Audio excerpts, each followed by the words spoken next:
Բարև ձեզ բարեկամներ, Փակ TV-ն կրկին եթերում է եւ այս անգամ դուք հնարավորություն ունեք դիտելու լինել թե չլինել հեղինակային ծրագրի հերթական թողարկումը։ Իհարկե շատ կարևոր է թե ով է հյուրը, ասեմ, կան հյուրեր, որոնց հետ հեշտ է զրուցել, կան հյուրեր,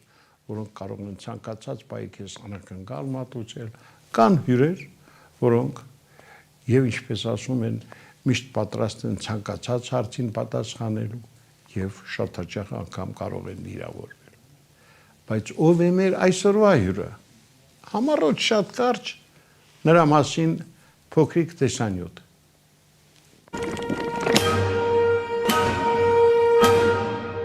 Լինել թե չլինել, հերինակային ծրագրի հյուրը հանրաճանաչ քաղաքագետ, բավականին ինքնատիպ քաղաքական հայացքներ ունեցող մի անձնավորություն է, որի հետ ցանկացած հանդիպում լի է նոր բացահայտումներով եւ անակնկալ առաջարկներով։ Ցավոք, նրա անձնական կյանքի մասին շատ քիչ ինֆորմացիա է հրապարակված։ Միայն նշվում է, որ նա ժամանակին եղել է Հայաստանի Հանրապետության վարչապետի ավագ օգնականը, բայց շատ կարճ ժամանակ անց ինքնակամ հրաժարական է տվել։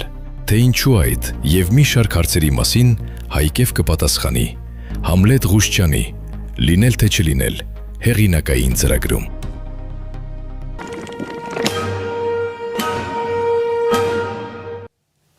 Սիրելի բարեկամներ, Հայկ Մարտիրոսյանն է մեր տաղավարում, քաղաքագետ Հայկ Մարտիրոսյանը։ Բարև ձեզ։ Բարև ձեզ։ Ասեմ, որ համացանցում ձեր մասին շատ քիչ ինֆորմացիա կա, դա միտումնավոր է այդպես արված։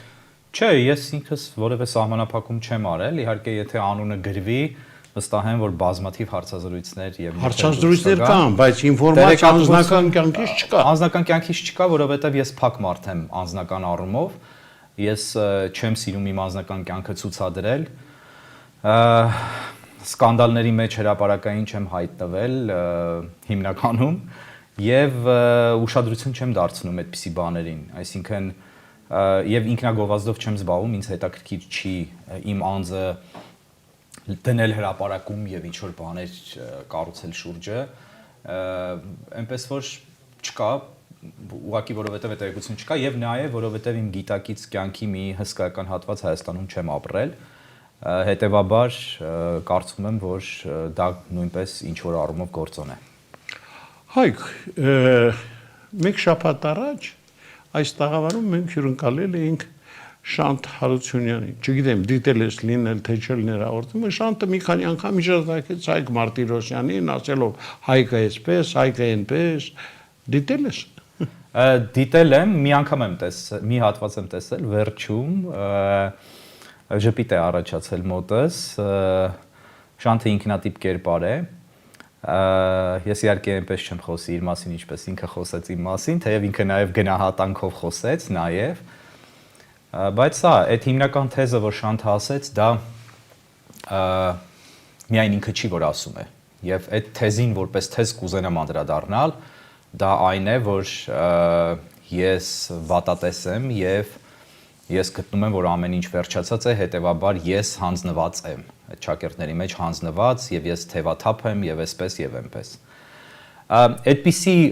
խոսքերին և հայացքներին ես ուզում եմ փոխադարձ հարց տալ, իսկ որ դուք հանձնված չեք, ինչ եք անում, ինչ եք անում, և ինչ է նշանակում հանձնվել, օրինակ եթե ինձ հարցնեք, ես կարծում եմ, որ բոլորը հանձնված են բացի ինձնից, որովհետև բոլորը այս գործընթացի հետ հաշտ են,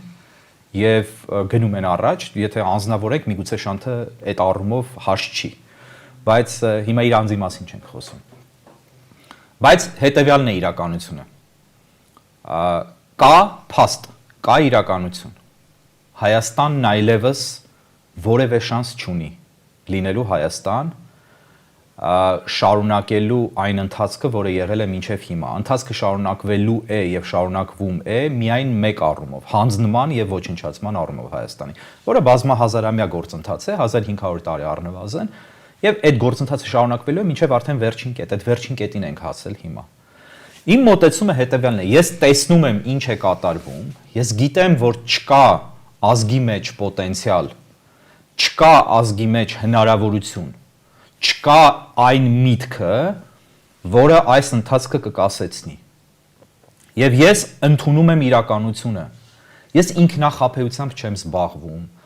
որը շատ հատուկ է հենց այս հասարակությանը, հատկապես այս հասարակությանը, եւ թող չասեն թե ուրիշ տեղերում էլ կա, ոչ, այստեղ դա բացառիկ մակարդակի է։ Իրականությունը տոտալ անտեսել, մարդը քաղցկեղով վերջին փուլով պարկած մահամերձ է, ինքը իրեն հույս է տալիս, որ լավ կլինի։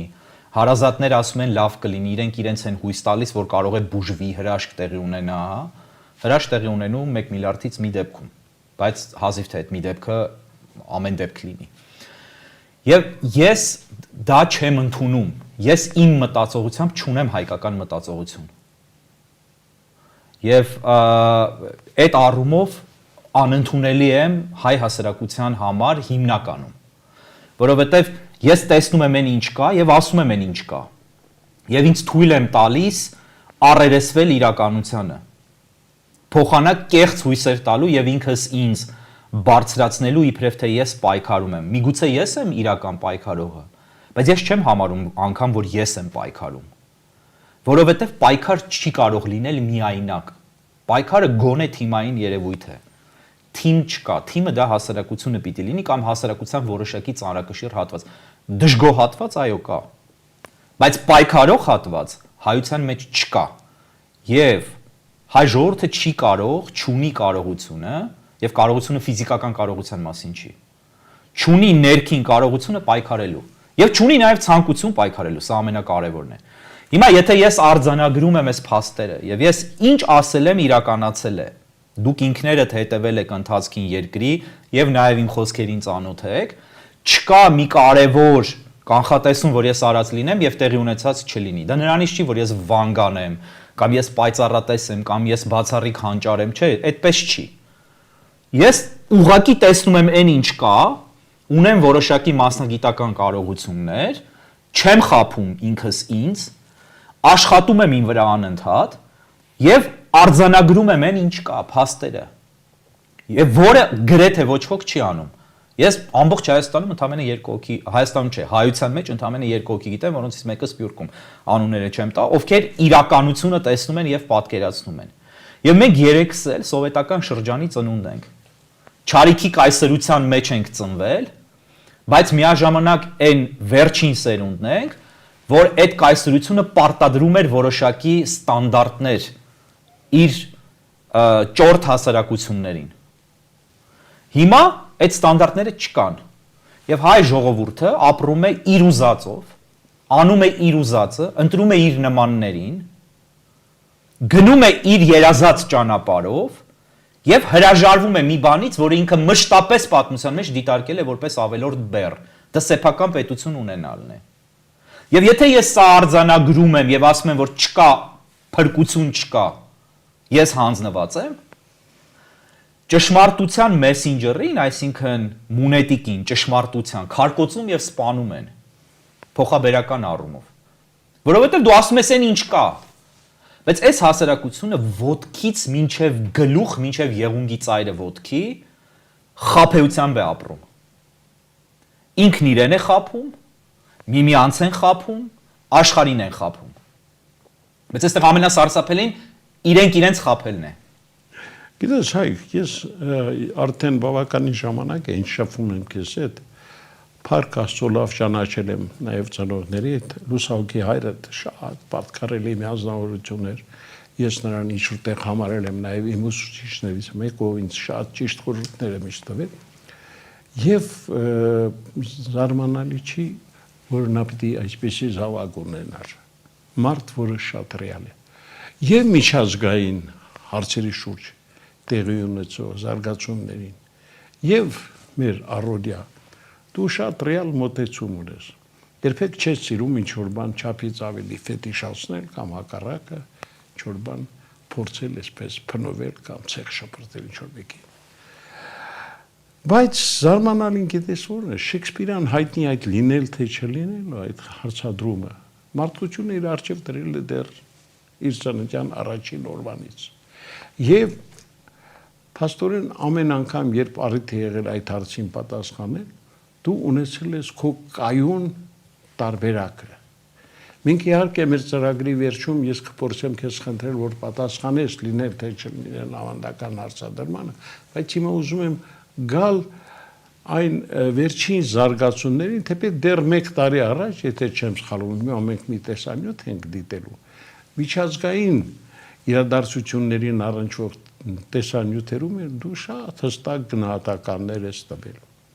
Եվ հիմա տեսանյութը դիտենք, որից հետո ես ուզում եմ տալ իմ հերթական հարցը։ Խնդրեմ։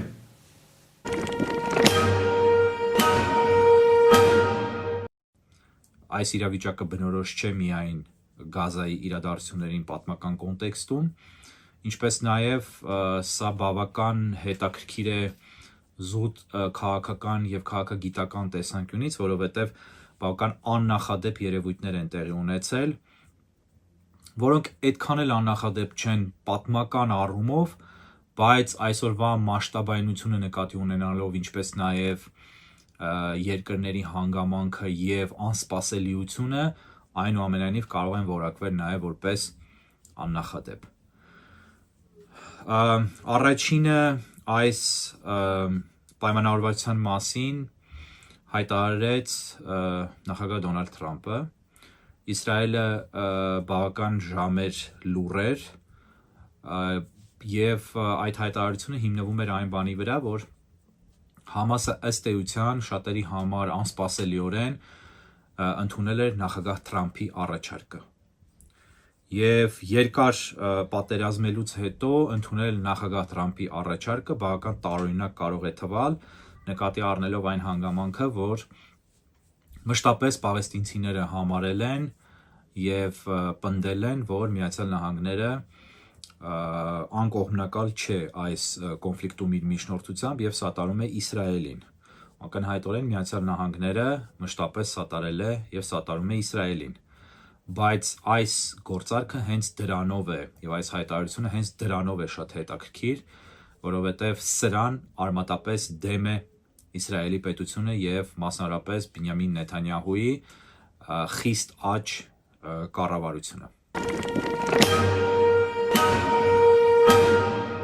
Այս հարցազրույցներից ես վերցված դեռ 1 տարվա վաղեմություններով ես ինչի եմ սա բերել այս հատվածը, որտեղ Պաղեստինի մասին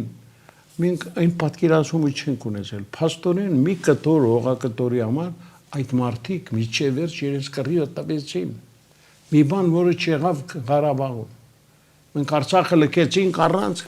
որ բանով ասելով, որ դե ինչ անենք, պիտի կոտորվեինք։ Պայքարը չկար իրականում։ Մարդիկ շատ սուսպուս հանգիստ վեր կացան ու եկան։ Հա, ասում են իրենց հայրենիք, բայց մեր պատմական այդ հայրենիքը, որ նրանք կորցրին, մեզ համար շատ ծանր է։ Ինչու է այդպես, որ տեսեք մի դեպքում մի փոքրիկ ժողովուրդ միջև վերջ կանգնած է միջև այսօր, բայց մենք, որ ասում ենք աշխարհի հնագույներից ենք, այս ենք անում, չգնացինք այն ով որ պայքարենք։ Հիմա ձեզ եւ ինձ կհոշոտեն եւ թող հոշոտեն, խնդրեմ, կարծում եմ դուք էլ դեմ չեք լինի, դրա համար, որ հենց նոր դուք մեղադրեցիք հայերի Արցախյան հատվածին չդիմադրելու դուրս գալու համար, որտեվ իրենք ամեն, ես այդ կեղտոտ ռուսերեն բառն եմ օգտագործում, ամեն ատմասկա ունեն Արցախի լքումը արդարացնելու համար։ Սոված էին, հոգնած էին, քնած չէին, փակ էին եւ այլն եւ այլն։ Արցախի իշխանություններին առաջ։ Չէ, ես մեղադրում եմ նաեւ ժողովրդին, որը ապրում էր այնտեղ, նույն կերպ ինչպես մեղադրում եմ դրա համար երևանցիներին, որոնք ապրում են Երևանում, եւ գյումրեցիներին, որոնք ապրում են Գյումրիում, եւ մնացած բոլոր հայերին։ Այդ թվում նաեւ Սփյուռքին։ Բոլորին եմ մեղադրում, բայց այդտեղ մեղադրվողների հերթում առաջինը կանգնած են արցախցիները, իմ կարծիքով, եւ սա նույն մեղադրանքը չի, ինչ հնչեցնում է Փաշինյանական ռեժիմը, սա էլ ուզում եմ ընդգծել։ Նրանց մեղադրանքը լրիվ ուրիշ է, երբ ասում են փախածներ, բանդը, լրիվ այլ թեմա է։ Իմ մեղադրանքը այն է, ինչ դուք ասեցիք։ Եվ փորձեմ հիմա բացել։ Բայց դուք հիմա արծարծեցիք ամենակարևոր առանցքային խնդիրը, որը կանգնած է Հայաստանի եւ հայության բոլոր խնդիրների հիմքում։ Եվ սա այսպես ահռելի ժամանակ է պահանջում վերլուծելու համար, ես կփորձեմ մի քանի րոպեվա մեջ սեղմ տեղավորվել, որովհետև հնարավոր չի երկար։ Առաջին հերթին Գազայի կոնֆլիկտում կա երկու կողմ, բնականաբար, դա Իսրայելը եւ պաղեստինցիներն են։ Ուզում եմ ընդգծել, որ երբ Իսրայելը ստեղծվեց, այսօրվա Իսրայելի պետության մի փոքրիկ մասն էր միայն։ Եվ հայերի մոտ կա չէ, Արցախը հայերը այդպես են ասում, սեփականը տալու մասնագետներ են եւ հրաժարվելու սեփական պատմությունից եւ ժառանգությունից մասնագետներ են շատ-շատերը հայերի մեջ։ Եվ ասում են, Արցախը ճանաչված էր որպես Ադրբեջանի մաս, Արցախը Հայաստանի մաս էր, Արցախը չի եղել եւ ամբողջ ընթացքում այդպես էլ եղել է, որ հայերը չեն ճանաչել Արցախը Հայաստանի մաս։ Մի հատ միացավ, հետո պոկեցին, անկախություն հռչակեցին, հայտարարեցին, չհռչակեցին եւ ասեցին ինքնորոշում։ Ինքնորոշում ինչ է նշանակում, որ դա Ադրբեջանի մաս է, բայց ժողովուրդը պիտի այդ տարածքում ինքնորոշվի։ Սա էր նշանակում եւ այդ առումով Փաշինյանը, երբ այլ նպատակներով ասում է, որ Արցախը միշտ է ճանաչված եղել Ադրբեջանի մաս, հենց դա նկատի ունի եւ ինքը այն եզակի բաներից է, որ ճիշտ է ասում։ Բայց ինքը իհարկե նենգափոխում է եւ այլ մոտեցում ունի այս խնդրին։ Ես մեղադրում եմ, որ Հայաստանի մաս չեն ճանաչել հայերը, որտեվ եթե ինձ հարցնեք, իմ համոզմամբ որպես նաեւ մասնագիտության պատմաբանի դա Հայաստանի մաս է։ Հիմա Իսրայելը օրինակ բացարձակապես թքած ունի, ով ինչ է ճանաչում։ Նայեք, ես ուզում եմ ձեր հաղորդման մեջ առաջին անգամ մի բան ասել, որը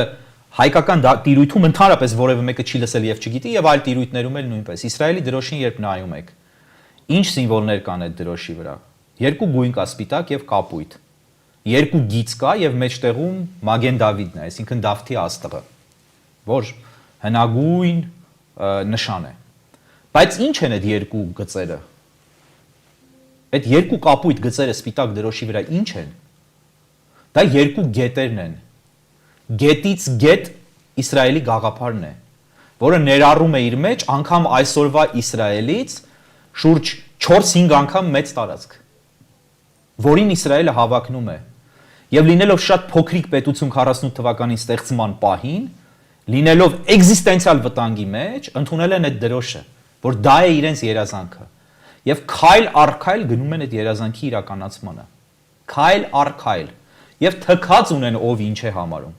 Միջազգային հանրությունը ինչ է համարում։ Միջազգային հանրությունը մինչև նախագահ Տրամփի նախագահ դառնալը Գոլանի բարձունքները համարում էր Սիրիայի մաս, եւ դա Սիրիայի սուվերեն տարածք էր։ Իսրայելը գրավեց Գոլանի բարձունքները, հետո հայտարարեց, որ ինքը բնակեցնում է դա որպես Իսրայելի մաս, դա Իսրայելի մաս է եւ այլևս երբեք հետ չի վերադարձնելու։ Ոչ բանակցեց Ասադների ընտանիքի հետ։ Ոչինչ չարեց։ Ուղղակի ռազմականացրեց եւ հայտարարեց Իսրայելի մաս։ Եկավ պատմական պահը, անցան տասնամյակներ 60-ականներից հետո, շուրջ 50-60 տարի, եւ հայտնվեց Ամերիկայում մի նախագահ, որը Գոլանը ճանաչեց Իսրայելի մաս, անբաժանելի մաս։ Եվ վերջ աշխարհը ճանաչեց արդեն Գոլանը որպես Իսրայելի մաս, նույնը Երուսաղեմը, որ ուներ վիճելի կարգավիճակ, պաղեստինցիները, որովհետև պայքարում են Երուսաղեմի կարգավիճակի կարգավիճակի համար, Միացյալ Նահանգները եւ աշխարհի շատ պետություններ անմիջապես այս վերջին 10 տարվա ընթացքում ճանաչեցին Երուսաղեմը որպես Իսրայելի մայրաքաղաք։ Հասկանում եք։ Խնդիրը նրանում է, թե դու ինչ ես ուզում եւ ինչ ես ձգտում։ Եվ եթե դու կամք ունես, ոչ թե հիմար դուրս ես տալիս, թե մենք ուժեղանանք հետո անենք, ուժեղանալու համար պետք է կամք ունենաս, խոսքով չեն ուժեղանում։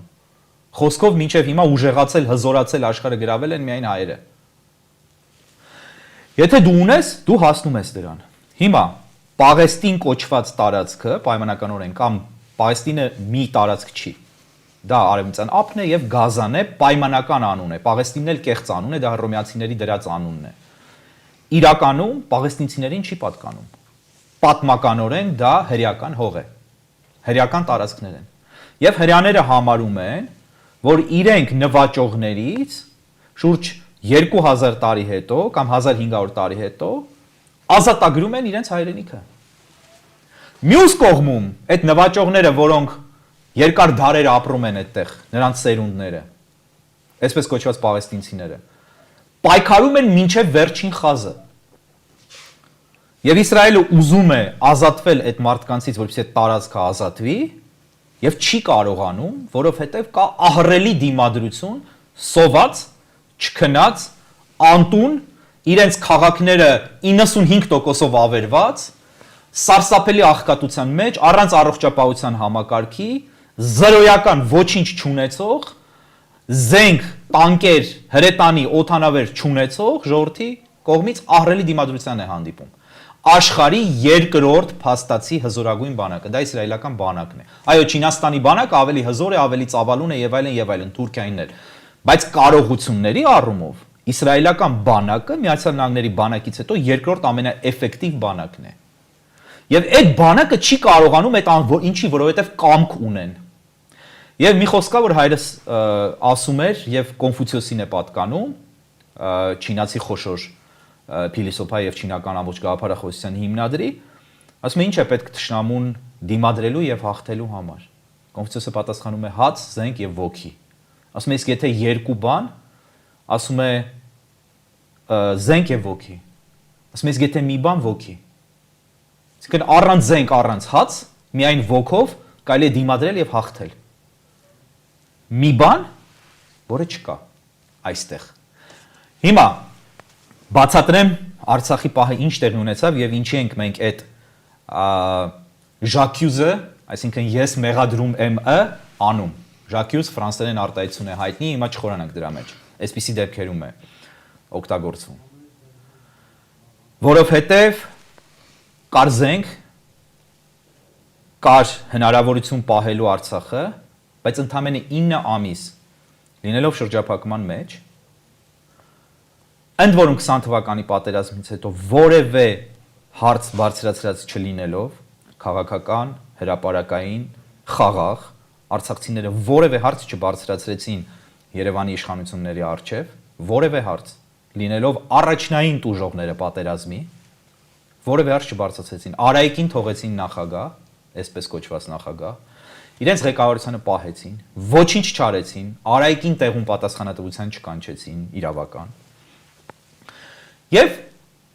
տներ էին սարքում, հարսանիք էին անում, գլուխ էին գովում, քեֆեր էին անում, անգամ այդ 9 ամիսների ընթացքում, երբ շրջափակման մեջ էին եւ քաղցեր սկսվում, սովեր սկսվում, տորթեր էին եփում, ցույց էին տալիս։ Ռուսներին էին, գիտեք ինչ անում, ռուսական զորքերին։ Եվ երբ Երևանը նրանց դավաճանեց, թողեց մենակ հայերի եւ Հայաստանի Արցախյան հատվածին։ Արցախցիները բացարձակ չդիմադրեցին, եւ սա փաստ է։ Սոված լինելը արդարացում չի։ Լենինգրադի շրջափակման ժամանակ մարդիկ տասնապատիկ անգամ ավելի սոված էին, բայց չհանձնվեցին։ Պայքարեցին, կռվեցին, ընդ որում դա ռազմական ակտիվ շրջափակում էր, ռմբակոծություններով, հրետանակոծություններով, մարտերով, եւ սոված մարդիկ, որոնք Լենինգրադի բոլոր կատուներին եւ շներին կերային, ծառի կեղևներ էին ուտում, կոշիկ էին եփում ուտում որպես կաշի, որը հնարավոր էր մարսել ստամոքսում, այդ մարդիկ չհանձնվեցին եւ նացիստները պարտվեցին Լենինգրադում։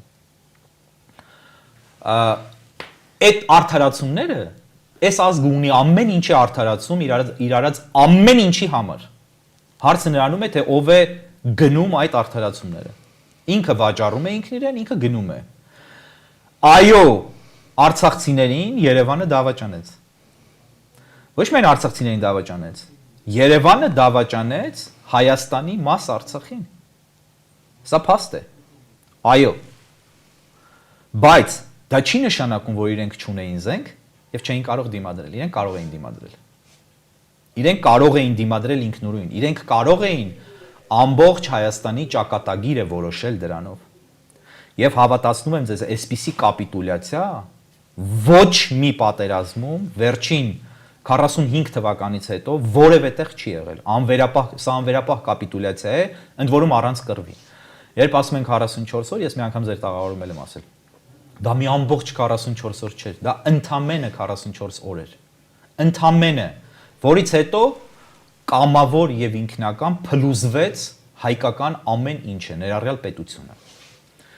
Հիմա սա իրականություն է, դուր չի գալիս սա հայերին։ Ինձ չեն սիրում դրա համար, որ ես ասում եմ, չեն ուզում, որովհետև յուրաքանչյուրը գիտի, որ ինքը մեղավոր է դրանում։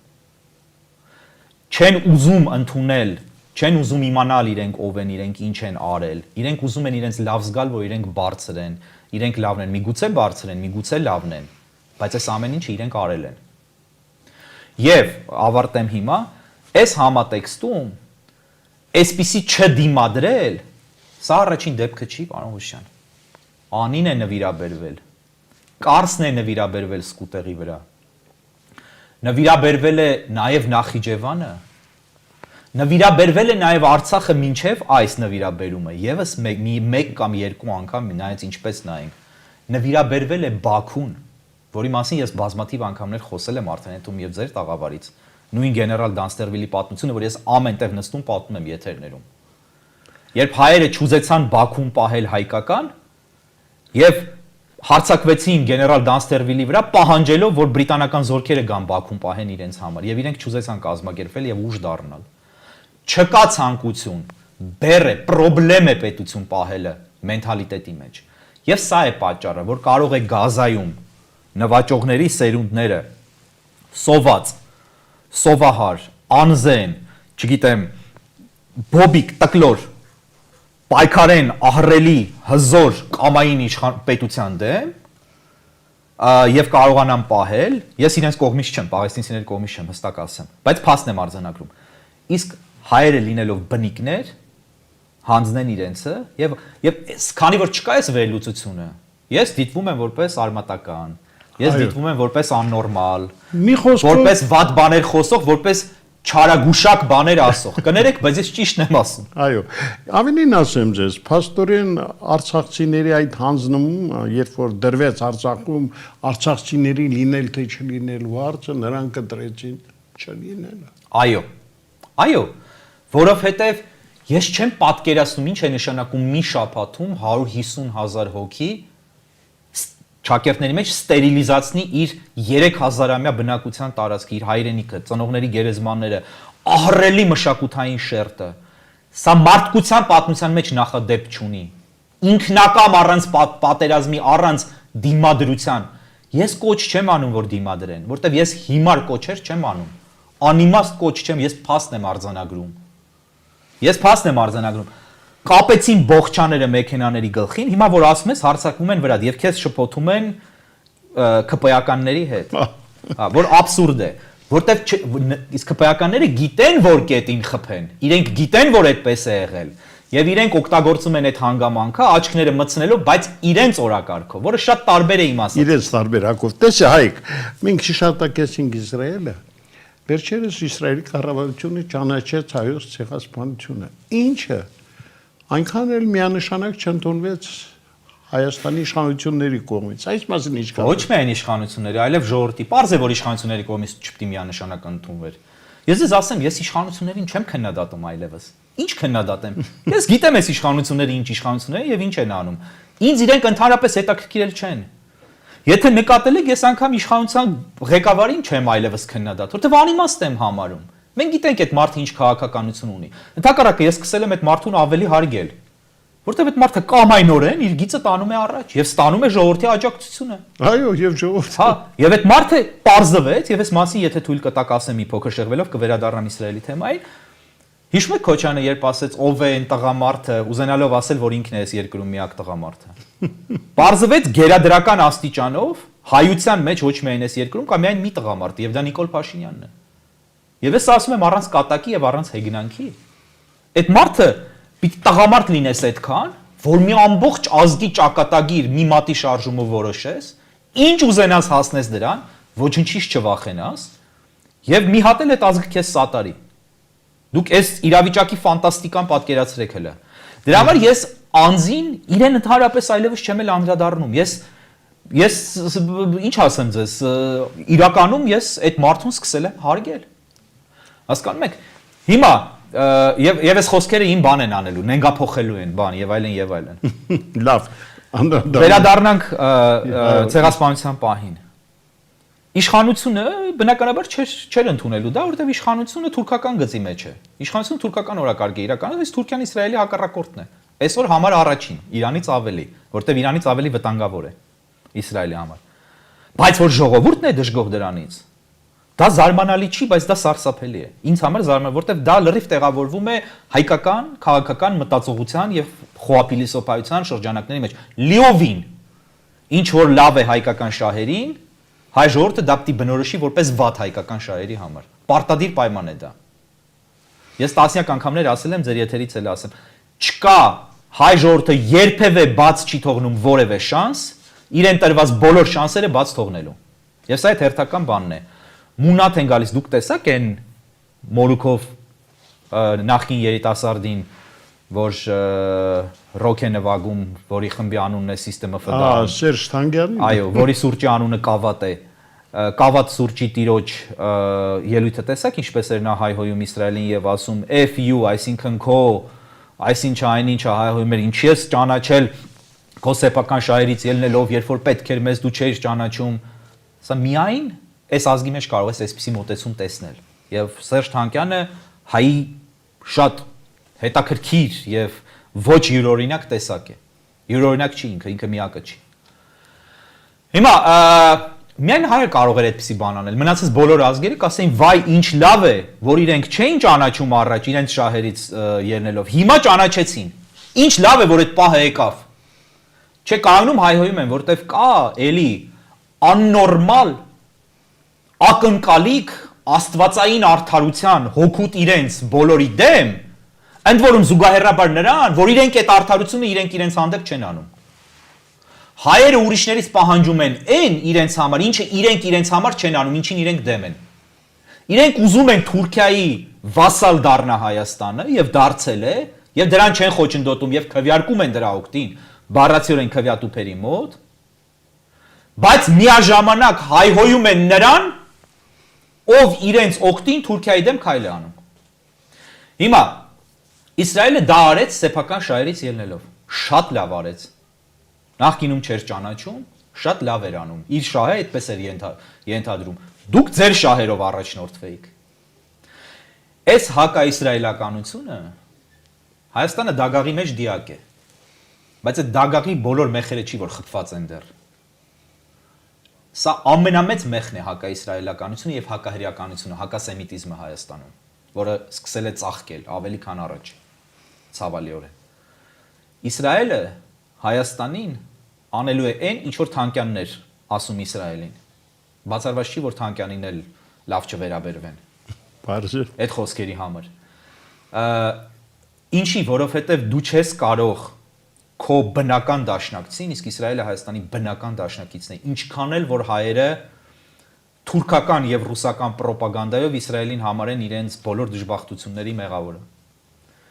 Դու չես կարող քո բնական դաշնակցին, որ աշխարհի հզորագույն պետություններից է եւ տարածաշրջանում ամենախոշոր պոտենցիալ ունեցող ամենահզոր տերությունը,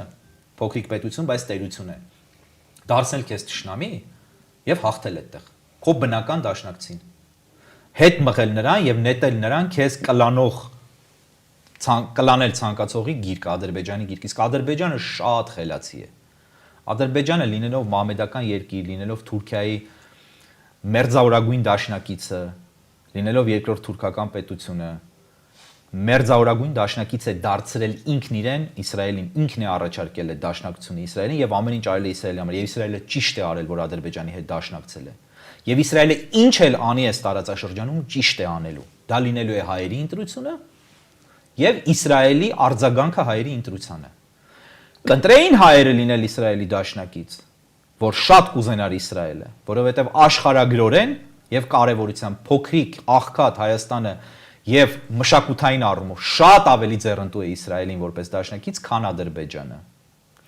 Բայց չէ, հայերը ընտրել են ինքնաոչնչացման ամենաէֆեկտիվ ճանապարհը եւ ամենահաստ մեխը լինելու է Իսրայելի հակազդեցությունը Հայաստանին, եւ դրա համար հայերը ոչ ոքի չպետք է մեղադրեն բացի իրենցից։ Հայկ, դու ընդհանրապես միշտ առանձնանում ես քո այնպիսի արտահայտություններով, մտքի այսպիսի փայլատակումներով, որ շատերը դա չեն կարողանում հասկանալ։ Բայց ես ուզում եմ հիմա մենք մի հատված էլ քո մոտ 8 ամիս առաջ մեզ հյուրընկալված երբ մտքերից լսենք եւ շարունակենք մեր զրույցը։ Խնդրեմ։ Այս մարդիկ հստակ ծրագիր ունեն եւ հստակ պատկերացում ունեն իրենք ինչ են ուզում, իրենք պետական մտածողներ են։ Նույնը Թուրքիայում, հատկապես Թուրքիայում։ Եվ այս փոքրիկ սեպը Հայաստանը, որը անպաշտպան է, ինքն իր կամքով է անպաշտպան, որը հանձնված է։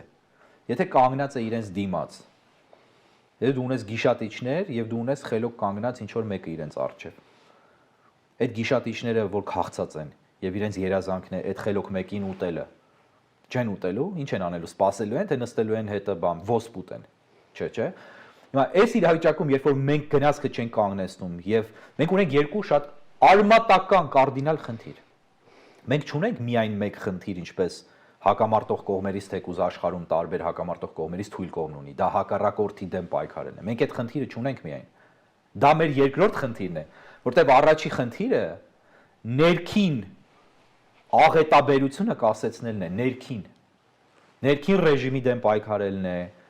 ներքին խնդիրները հաղթահարելն է, ներքին հոգեբանությունը հաղթահարելն է։ Սրանից հետո նոր հնարավոր կլինի անցնել երկրորդ փուլին, այսինքն այս բոլոր հանգամանքները հաշվի առնելով, եթե ես ասում եմ ես ունեմ 100% վստահություն եւ ինձ մեղադրում են, ասում են վատատեսություն է բանում, եղբայր ես իրատեսություն եմ ասում, ես կեղծ հույսեր չեմ վաճառում, իրականությունը պիտի մարդն իմանա, ինչքան էլ որ դա վատը լինի եւ տհաճ լինի, եւ եթե պիտի իրականության արդյունքում հուսահատվի, ջանդամ հուսահատվի, թող հուսահատվի, բայց դի իրականությունը ճշմարտությունը պիտի իմանա, մինչդեռ բոլորին բոլորը խաբում են։ Եվ այդ խաբեությամբ գնացքը գնում է առաջ շատ ավելի հանգիստ եւ առանց կանգնելու։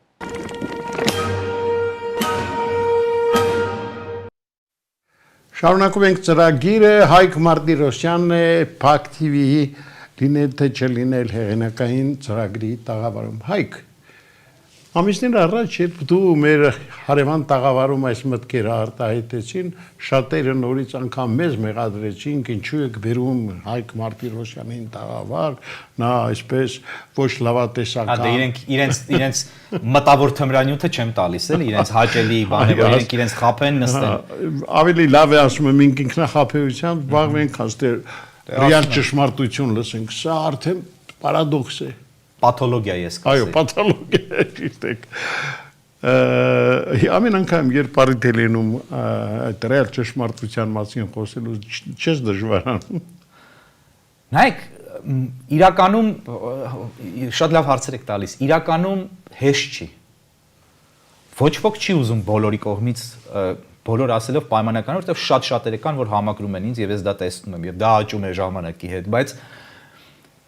հեշտ չի շատերի կողմից այդ նեգատիվ բանի մեջ լինելը, երբ որ դու զգում ես նեգատիվ վերաբերմունք քո հանդեպ։ Բայց մյուս կողմից ես երկու բան ունեմ, որը ինձ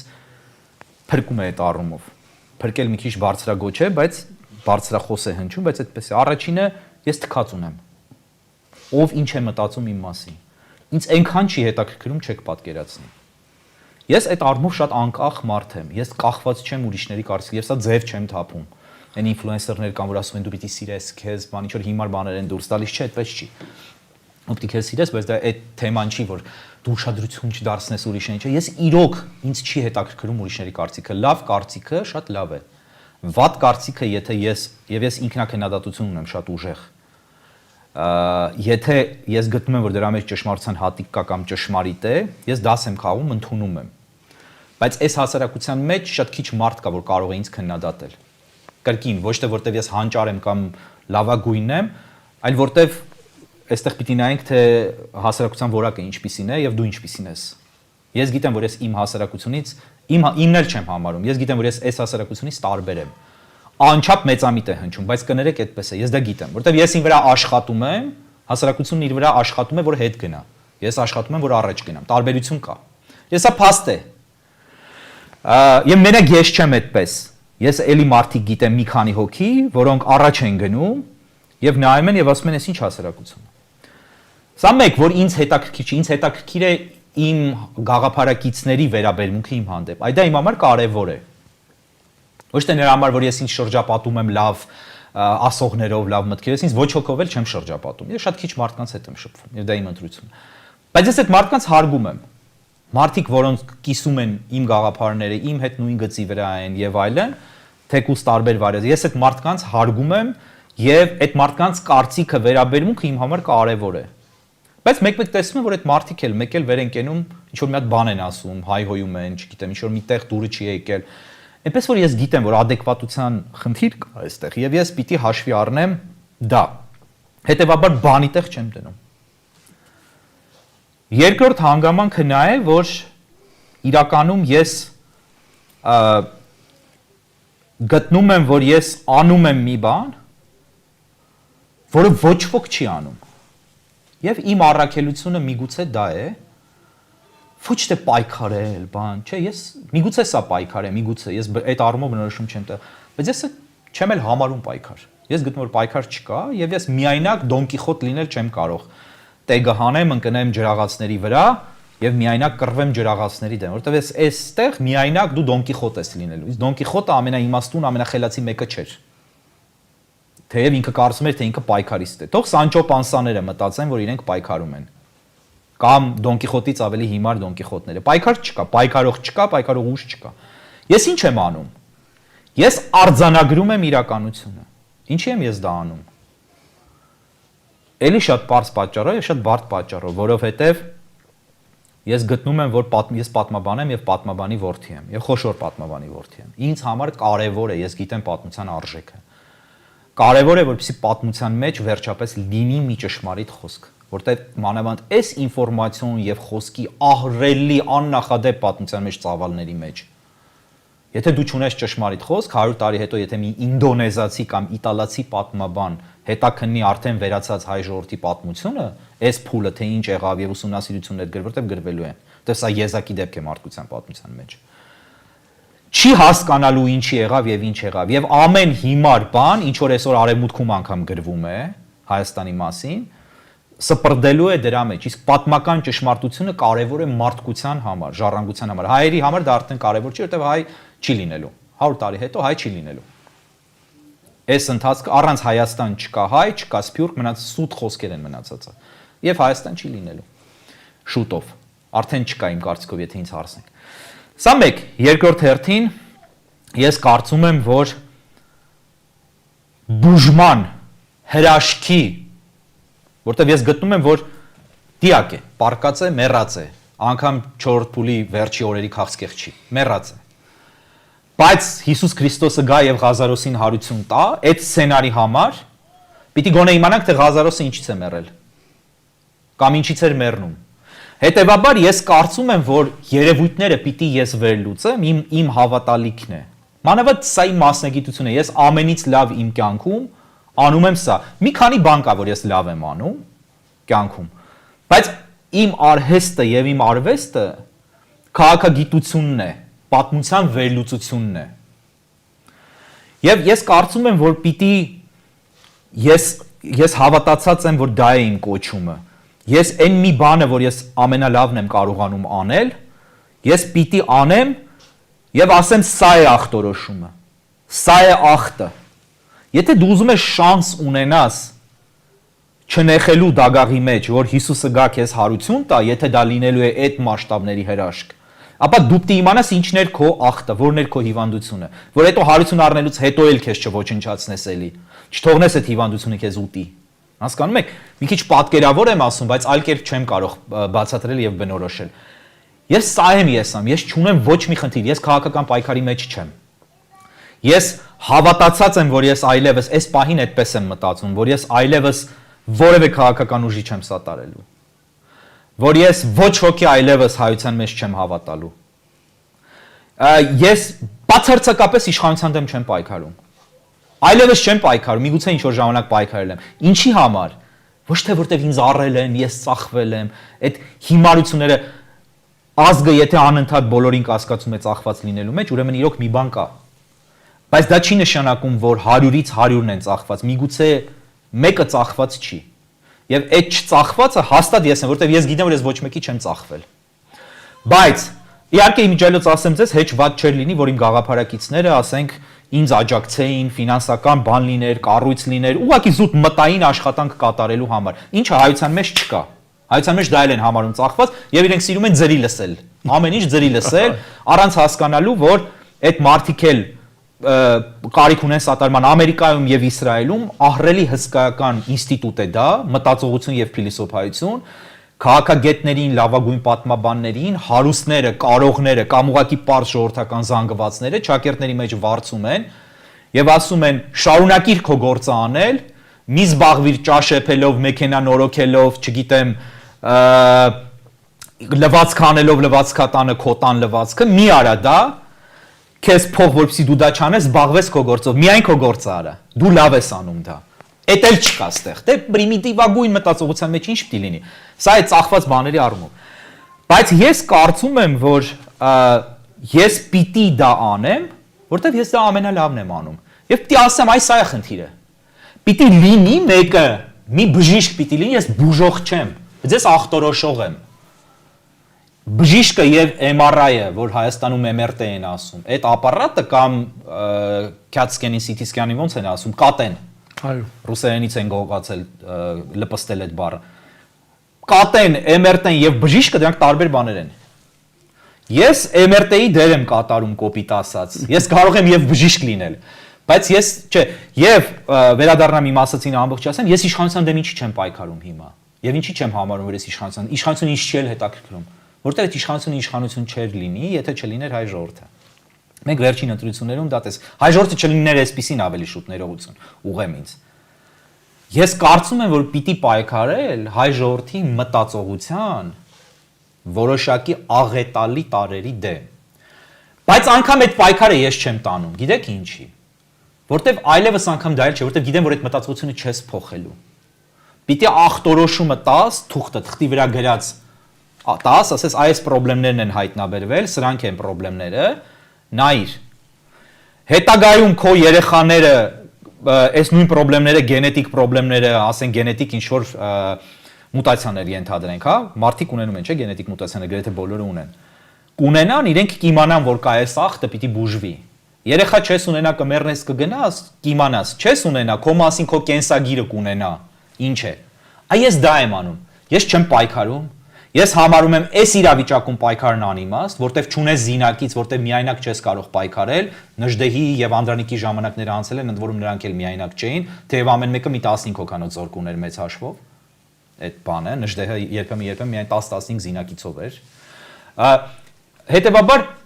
այդ եմ ես անում։ Եվ անգամ դրան եմ քարկոծում, որտեղ չեն ուզում լսեն ճշմարտությունը։ Ինչպես շատ հիվանդներ ասում են, ես չեմ ուզում իմանամ, որ ես իմ հիվանդությունը ինչպես է կամ ես որ փուլում եմ։ Այգ, դե շատ աննկատ ժամանակ անցնում է եւ ծրագրի վերջում ուզում եմ, որ մենք լսենք Հայկ Մարտիրոսյանի պատասխանը Շեքսպիրյան հայտնի հարցադրմանը, որն է հոգեպես ավելի ազնիվ տանել գորբախտի պարսակարերը եւ սլակները, թե զենք վերցնել Միծովի ընդեմ եւ դիմադրելով վերջ տալ բոլորին, լինել, թե չլինել։ Եթե Շեքսպիրը չի պատասխանել այդ հարցին եւ հարց է տվել, ով եմ ես, որ պատասխանեմ այդ հարցին, Փորձի։ Քո տարբերակը։ Ես կասեմ այլ կերպ, քանի որ կոնտեքստը հասկանում եմ, որ հայկական իրականության եւ Հայաստանի համար եք ասում, Հայաստանին լինել։ Եվ ես ուզում եմ, որ Հայաստանը լինի։ Ես չեմ ուզում, որ հայ ժողովրդի մտածողությունը լինի այսպիսին։ Բայց ես ուզում եմ, որ Հայաստանը լինի։ Ես գիտեմ, որ Հայաստանը չի լինելու։ Այլևս։ Վերջն է, վերջը մոտ է եւ դա իրականանալու է։ Դա իմ կյանքի ամենախոշոր ողբերգությունն է, որը որևէ մեկը չի հասկանալու։ Այդ առումով լինել, բայց չի լինելու։ Ես չեմ կարող ասել չլինել, որտեղ դա կլինի հիմարություն եւ դա նորմալ չի։ Իսկ մեծ հաշվով լինել թե չլինել, դա այն հարցն է, որը միշտ եղել է եւ Շեքսպիրը հենց դրա համար է գրել, որտեղ այդ հարցը պատասխան չունի։ Եվ դրել է Համլետի շուրթերին։ Կարծում եմ, որ լինելու համար պետք է ուզենալ լինել։ Ես ուզում եմ, որ լինի։ Բայց ես կարծում եմ, որ իմ նախկին ժողովուրդը չի ուզում, որ լինի։ Ինչ եմ ասում նախկին, որտեղ ինձ ես չեմ ասոցացնում այլևս այս ժողովրդի հետ։ Չեմ ասոցացնում։ Չեմ ասում իրենք վատն են, ես լավն եմ, ես վատն եմ, իրենք լավն են։ Ես ոչ այդ դաշտում չեմ դիտարկում։ Ես ուղղակի ընդհանրություն չեմ տեսնում այլևս։ Անկամ մենք նույն հայերենը չենք խոսում։ Այս ժողովրդի հետ։ Սարսափելի բան է իմ համար, որտեղ ես ինքնության կորստի մեջ եմ, որ ինձ պարտադրված է։ Ես չեմ հրաժարվել իմ ինքնությունից, իմ ինքնությունը ինձանից գողացվել է եւ ինձ թողել են որբ ինքնության առումով եւ հայրենիքի առումով։ Ես սա չեն հասկանա շատերը որ լսեն։ Տակը կգրեն, էս ինչ ասում, էս դավաճանը, էս չգիտեմ ինչ է, էս ամերիկացին, էս բան սենց ինչ որ բաներ են գրելու, կտեսնեք ինչ կոմենտներ կգրեն։ Բայց թող գրեն ինչ ուզում են եւ ինչքան ուզում են։ Ինձ համար այնքան միևնույն է դա։ Ինձ համար կարևոր է իմ ողբերգությունը։ այն ողբերգությունը, որ Անի Վերնոյի մոտ Մայրիկում գրքում կա մի, չեմ հիշում ֆիլմ կա թե չէ, բայց գրքում դա կա։ Մի հատված, երբ իրենք գալիս են Ֆրանսիա եւ անցագրային կետում են եւ ֆրանսիացի սահմանապահը վերցնում է կնիքը եւ իրենց փաստաթղթի վրա իրենք գալիս են արդեն առանց ոչ մի բանի, փախստականներ, մազապուրտ եղածներ ցեղասպանությունից եւ դաջում է մի բան եւ բացում է եւ կարդում է գրված է անհայրենիք։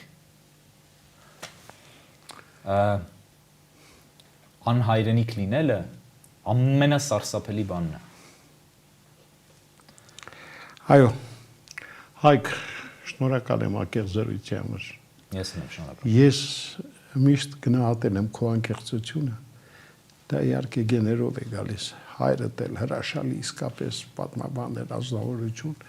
բայց ինչ արած, սա է մեր ռեալ իրական կյանքը եւ դու ասեցիր այն, ինչ զգում ես։ Շնորհակալ եմ։ Ես եմ շնորհակալ, շատ շնորհակալ եմ այս բացառիկ հարցերի եւ հնարավորության համար, շնորհակալ եմ։